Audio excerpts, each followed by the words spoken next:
It's time for the Matt Lecroy Show on Fox Sports 1460. Brought to you by the Holiday Inn Middletown. Now with today's show, here's Terry Byrom. Well, Matt, yesterday, a loss in the final game of the series to the Richmond Flying Squirrels. So you still take 3 out of 4. It's tough to grind out and win every day. That's just not the nature of baseball. Yeah, we ran against a tough left-hander that kind of held us down pretty good. We didn't have as good at bats we've had the last 3 games.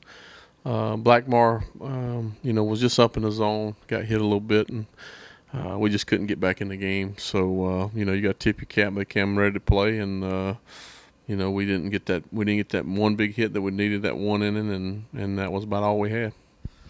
Since this is Monday, the season ends on a Monday, that first Monday in September, Labor Day.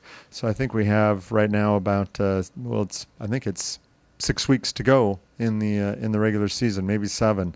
But either way, we are now kind of turning that last lap. Here we are, and maybe it's not a sprint yet.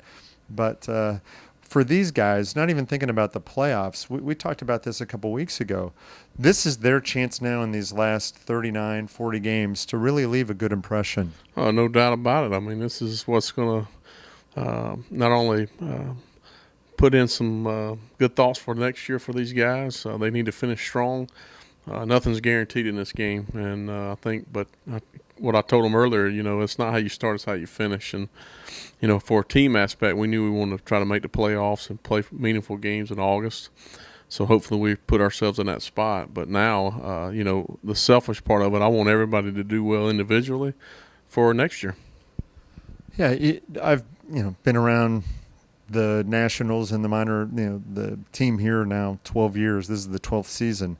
And it really does seem to carry a lot of weight how guys finish, because there are so many guys that maybe they're not dead equal, but there are a lot of players that are similar in how maybe they're thought of by the organization. So you're just looking for that little thing that may help this one guy go past another guy. No doubt about it. I mean, we look at numbers, obviously.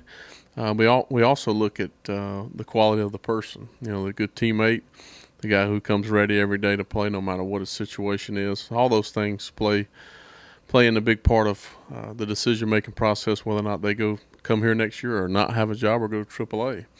And for me, that's my message for them every day, is we're going to go out and try to win every ball game here down the stretch. But for me, their goal is to finish as strong as they can individually, making sure they prepare themselves every day, bodies rested up, and hopefully finish strong.